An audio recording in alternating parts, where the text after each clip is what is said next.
Sir আপনি বলছিলেন যে কেরালাতে পেলিয়েটিভ কেয়ারটা নিয়ে অনেক বিশালভাবে ওদের আয়োজন রয়েছে এবং এখানে যথেষ্ট যত্ন সহকারে কিন্তু রোগীদেরকে ট্রিটমেন্ট করা হয় এবং কেয়ার করা হয়, এবং আপনি বলছিলেন যে বাংলাদেশেও এই ট্রিটমেন্টগুলো করা সম্ভব, অর্থাৎ পেলিয়েটিভ কেয়ারটাকে নিয়ে আসা সম্ভব। তো এই ক্ষেত্রে আপনার আসলে পরামর্শ কিভাবে কি আসলে করা যায়? এই বিষয়ে আমি বলতে চাই যে ইতিমধ্যেই কিছু অগ্রগতি হয়েছে। আমি বলবো না যে আমাদের দেশের তুলনায় যা প্রয়োজন সেটা আমরা জানি যে কিছু কিছু হসপিটালে সার্ভিসটুকু রয়েছে, একদম অবহেলিত ছিল তো একটা বিষয়, সেটা অলরেডি কিছুটা, যেমন আমি বলতে পারি যে একজন জার্মান ভদ্রলোক গ্রাহাম আর্থার নাম, উনি আসছিলেন বাংলাদেশে, এসে এখানে চেষ্টা করেছিলেন আমাদেরকে এখানে কিছু কাজ করার জন্য। আর ওই যে কেরালার কথা যেটা বললাম, কেরালারও যে একটা কিছু প্রতিষ্ঠান আছে, তারাদের সাথে যৌথ উদ্যোগে বাংলাদেশে ইতিমধ্যেই বেশ কিছু অগ্রগতি হয়েছে। প্রথমত মেডিকেল বিশ্ববিদ্যালয়ে একটা পেলিয়েটিভ কেয়ার ইউনিট হয়ে গেছে, একটা ইউনিট না, একটা ডিপার্টমেন্টই আলটিমেটলি হয়ে গেছে। একটা আমাদের একজন ডাক্তার নিজামুদ্দিন নামে একজন ডাক্তার আছেন, উনি এটার উদ্যোক্তা।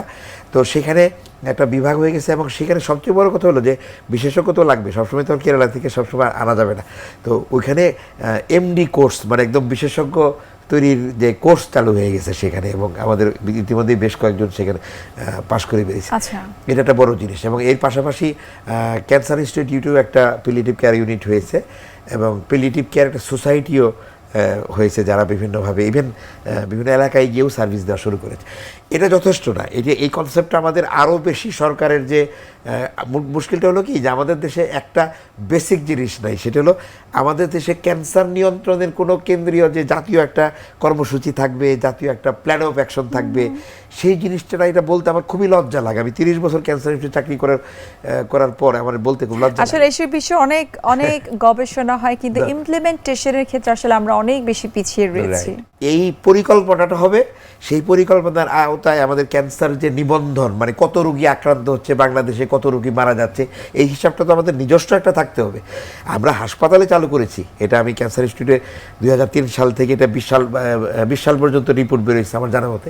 কিন্তু এলাকা ভিত্তিক, জনগোষ্ঠী ভিত্তিক যেটা, ওইটা থেকেই আমরা বলতে পারবো বাংলাদেশে আসলে ক্যান্সার আক্রান্তের হার কত, ক্যান্সারের মৃত্যুর হার কত, কোন ক্যান্সারে কারা বেশি আক্রান্ত হচ্ছে, এই জিনিসটা আমাদের নাই। আমি এই সুযোগে বলে ফেললাম যে সরকারের যারা আছেন তারা যেন এই যে সংস্কার হচ্ছে সব জায়গায়, এটাকে যেন খুব গুরুত্ব দেন।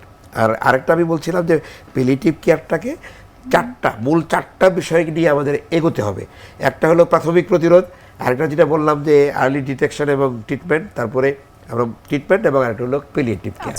এই চারটা জিনিস যদি একসাথে যদি একটা দেশে আগাইতে না পারে, তাহলে আসলে ঠিক সাধারণ মানুষকে যে ক্যান্সারের পরিপূর্ণ সেবাটা দেওয়া সম্ভব না।